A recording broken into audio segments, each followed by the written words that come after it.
بسم الله الرحمن الرحيم. يا أيها الذين آمنوا لا تقدموا بين يدي الله ورسوله واتقوا الله إن الله سميع عليم. يا أيها الذين آمنوا لا ترفعوا أصواتكم فوق صوت النبي ولا تجهروا له بالقول كجهر بعضكم لبعض أن تحبط أعمالكم وأنتم لا تشعرون. إن الذين يغضون أصواتهم عند رسول الله أولئك الذين امتحن الله قلوبهم للتقوى لهم مغفرة وأجر عظيم. إن الذين ينادونك من وراء الحجرات أكثرهم لا يعقلون. ولو أنهم صبروا حتى تخرج إليهم لكان خيرا لهم والله غفور رحيم. يا أيها الذين آمنوا إن جاءكم فاسق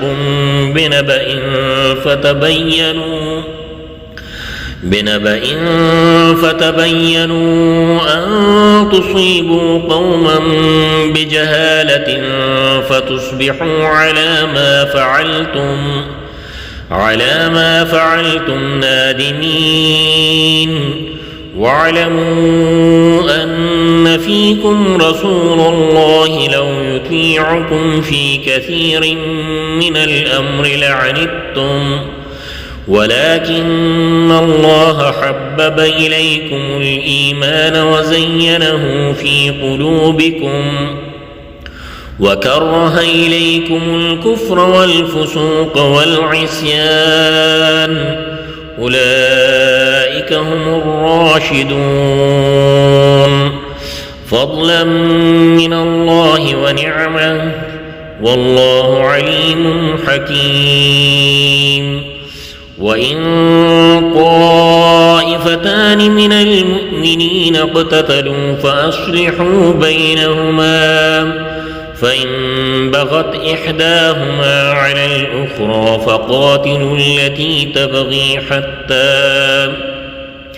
حتى تفيء إلى أمر الله فإن فاءت فأصلحوا بينهما بالعدل وأقسطوا إن الله يحب المقسطين. صدق الله العظيم.